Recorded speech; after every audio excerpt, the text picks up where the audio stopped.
আচ্ছা, আপনি কি কখনো এমন পরিস্থিতির মুখোমুখি হয়েছেন যেখানে মনে হয়েছে আপনি কাজটি সঠিক করছেন নাকি ভুল? একটি ছোট ভুল বা ঠিক কাজ জীবনের দিশা পুরো বদলে দিতে পারে। আজকের গল্পে আমরা দেখব কিভাবে এক সাধারণ ছাত্র রাহুলের ছোট একটি সৎ কাজ তার পুরো জীবনকে অন্য দশায় নিয়ে গেল। সুতরাং মনোযোগ সহকারে গল্পটি শেষ পর্যন্ত শুনুন, কারণ গল্পের শেষ মুহূর্তে আপনি নিজেও ভাববেন, আপনি যদি রাহুলের জায়গায় থাকতেন তাহলে কি ঠিক একই কাজ করতেন। চলুন গল্পটি শুরু করা যাক। রাহুল ছিল 20 বছরের এক কলেজ ছাত্র। ছোট শহরের একটি শান্ত ছেলে। তার পরিবার খুবই সাধারণ। পিতা একজন শিক্ষক আর মাতা বাড়ির কাজ করেন। পরিবারে ছোট ভাই বোনও আছে। রাহুলের জীবনের মূল লক্ষ্য ছিল ভালো করে পড়াশোনা করে নিজের দায়িত্ব পালন করা এবং পরিবারকে হাসি খুশি রাখা। প্রতিদিন সকালে রাহুল মর্নিং ওয়াকের জন্য বের হতো। শহরের রাস্তাগুলো অল্প ভিড়ের, কিন্তু জীবনের অজানা সম্ভাবনায় ভরা। একদিন কলেজ থেকে ফেরার পথে রাহুল লক্ষ্য করল রাস্তার পাশে কিছু একটা পড়ে আছে। প্রথমে মনেই হয়নি সেটা গুরুত্বপূর্ণ কিছু হতে চলেছে, কিন্তু কিউরিওসিটি তাকে কাছে টেনে নিল। রাস্তার গাড়ির হর্ন, দূরে পাখির ডাক, সব মিলিয়ে এক অদ্ভুত শান্তি আর অস্থিরতার মিশ্রণ। রাহুল প্যাকেটটি তুলল, কিন্তু তার চোখে ভয় আর উত্তেজনা। কি আছে এই প্যাকেটে? প্যাকেট খুলে সে দেখে অবাক। ভেতরে নগদ টাকা এবং গুরুত্বপূর্ণ কাগজপত্র। রাহুলের মন অস্থির।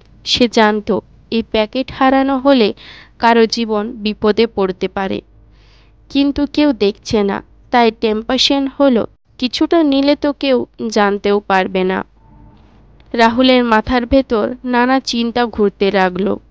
এটা যদি আমার নিজের জন্য রাখি কেউ জানবে না, কিন্তু সঙ্গে সঙ্গে ভেতরের ভয়, কেউ যদি খুঁজে পায় আমি কি দোষের মুখোমুখি হব না? সে একদিকে প্যাকেট ধরে রাখার চিন্তা করছিল, অন্যদিকে সৎ পথে যাবার। রাস্তায় হঠাৎ বৃষ্টি শুরু হলো। রাহুলের ছাতা না থাকার কারণে সে ভিজে যাচ্ছিল। ভিজে ভিজে সে নিজেকে বলল, ঠিক কাজ করাটা কত কঠিন হতে পারে। রাহুল ফুটপাতেই বসল, মাথা নিচু করে। আমি কি সত্যিই সৎ থাকবো নাকি শর্টকাট নেব? তার ভেতরে দ্বন্দ্ব এতটা প্রবল যে মনে হলো পুরো শহরটা থেমে গেছে, শুধু তার ডিসিশনের অপেক্ষা করছে। অবশেষে রাহুল নিজেকে বলল, ভয়কে হারাতে হবে, সঠিক কাজ করাই শেষ পর্যন্ত শান্তি দেবে। সে প্যাকেট নিয়ে পুলিশ স্টেশনের দিকে হাঁটতে শুরু করলো। পুলিশ স্টেশনের রাস্তাটা এতটা দূরে নয়, কিন্তু রাহুলের ধীর পা যেন তাড়াই চলছিল। পকেটে থাকা টাকা তার হাতের মুঠোয় এক অদ্ভুত ভার নিয়ে এসেছে। স্টেশনে ঢুকতে ঢুকতে সে মনে করল, যদি পুলিশ আমাকে ভুল বোঝে, যদি কেউ ভাবে আমি চুরি করতে এসেছি। একজন পুলিশ অফিসার ভিড়ে দাঁড়িয়ে রাহুলের দিকে তাকালো।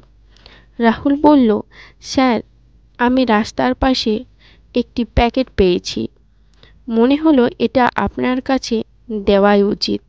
পুলিশ অফিসার চোখে আশ্চর্যতা নিয়ে প্যাকেটটি নিলেন।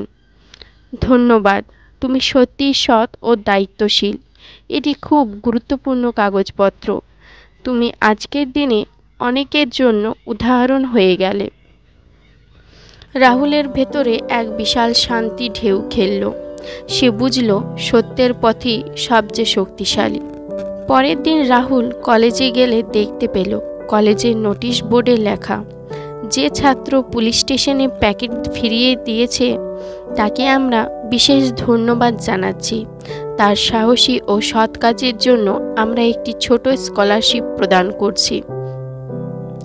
রাহুল কিছুক্ষণ স্থির হয়ে বোর্ডের দিকে তাকিয়ে রইল। মনে হলো এমন আনন্দ সে আগে কখনো অনুভব করেনি। তার ভেতরে শান্তি, নিজের প্রতি গর্ব সবই একসাথে ঢুকে পড়ল। বন্ধুরা এগিয়ে এলো। তাদের চোখে বিস্ময় আর প্রশংসা মিশেছিল। তুমি জানো না আমরা কত খুশি, অনিমেষ বলল। রাহুল হেসে বলল, আমি শুধু মনে করেছি এটি সঠিক কাজ। ছোট হলেও সৎ থাকাটা সবচেয়ে বড় জিনিস।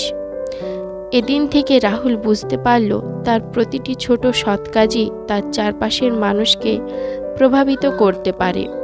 ছোট শহরের মানুষগুলো তার দিকে অন্য চোখে তাকাতে শুরু করলো, বিশ্বাসী ও সৎ একজন যুবক হিসেবে। রাহুলের পরিবারও এই খবর পেয়ে খুব খুশি হলো। তার মা বলল, আমরা জানতাম তুমি সব সময় সৎ, আজ বুঝলাম তা সত্যি অনেক বড় প্রভাব ফেলতে পারে। তার বাবাও বলল, সত্যের পথে চলার জন্য সাহস লাগে, তুমি আজ সেই সাহস দেখিয়েছ, আমরা গর্বিত। বন্ধুরাও তার সৎ সিদ্ধান্তে অনুপ্রাণিত হলো। অনিমেষ বলল, তোমার কারণে আমি এখন বুঝেছি কখনো শর্টকাট নেওয়া ঠিক নয়, সত্য সবসময় বিজয়ী হয়। রাহুলের মনে হলো তার ছোট কাজ শুধু তার নিজের জন্য নয়, অন্যদের জীবনেও প্রভাব ফেলেছে। এই উপলব্ধি তার ভেতরে নতুন দায়িত্ববোধ এবং আত্মবিশ্বাস তৈরি করল। ছোট শহরের এই ঘটনাটি যেন বড় শিক্ষার বার্তা হয়ে গেল। ছোট সৎ কাজও বড় প্রভাব ফেলে। কলেজে শিক্ষকেরা রাহুলকে আরও বিশেষ চোখে দেখল। অধ্যাপক বসু একদিন বলল, রাহুল, তুমি দেখিয়েছ সততা ও দায়িত্ববোধ কত গুরুত্বপূর্ণ। তোমার মতো শিক্ষার্থী আমাদের জন্য গর্বের বিষয়। রাহুল কিছুটা লজ্জিত হয়ে হেসে বলল, আমি শুধু মনে করেছি সঠিক কাজ করাটাই সবচেয়ে বড় জিনিস। শিক্ষকরা বুঝতে পারল একজন যুবকের ছোট সৎ কাজ শুধু তার নিজের জীবন নয়, তার সহপাঠীদের মনোভাবও বদলাতে পারে। এভাবে রাহুল কলেজে এবং সমাজে একটি অনুপ্রেরণার প্রতীক হয়ে উঠল। এক সন্ধ্যায় রাহুল একা বসে নিজের জীবনের পথ ভাবছিল। সে বুঝতে পারল সাহসী হওয়া এবং সৎ থাকার জন্য কোনো পুরস্কার দরকার নেই। সত্যি সবচেয়ে বড় পুরস্কার হলো মানসিক শান্তি। সে মনে করল যদি সে শর্টকাট নিত তাহলে আজকের এই শান্তি কখনো পেত না। ছোট হলেও সৎ থাকার প্রভাব কতটা শক্তিশালী সেটাই আজ সে উপলব্ধি করল। রাহুল বুঝল জীবনের প্রতিটি মুহূর্তে সৎ থাকা শুধু নিজের জন্য নয়, চারপাশের মানুষকেও অনুপ্রাণিত করে। এভাবেই সে সিদ্ধান্ত নিল ভবিষ্যতেও সবসময় সৎ পথে চলবে, কোনো পরিস্থিতিতেই শর্টকাট নেবে না। রাহুলের গল্প আমাদের শেখায় জীবনের ছোট সৎ কাজও কখনো কখনো বড় ফলাফল নিয়ে আসে। আমরা সবাই শর্টকাটের মুখোমুখি হয়, শর্টকাট নিতে চাই, কিন্তু সত্যের পথ সবসময় সঠিক হয়। ছোট সৎ কাজ কখনো বৃথা যায় না। হয়তো আজ কেউ লক্ষ্য করে না, কিন্তু কালকে তা আপনার জীবনের দিশা বদলে দিতে পারে। সুতরাং সাহসী হন, সত্যের পথে থাকুন এবং মনে রাখুন একটি ছোট সৎ কাজ জীবনকে বদলে দিতে পারে। আপনি কি রাহুলের জায়গায় একই কাজ করতেন? কমেন্টে লিখুন আপনার মতামত। এই গল্পটি যদি আপনাকে অনুপ্রাণিত করে লাইক করুন, সাবস্ক্রাইব করুন এবং শেয়ার করুন। আর আমরা আনবো আরও অনুপ্রেরণামূলক গল্প। মনে রাখুন সত্য ও সততা সবসময় বিজয়ী হয়। আপনার ছোট সৎ কাজও কাউকে অনুপ্রাণিত করতে পারে।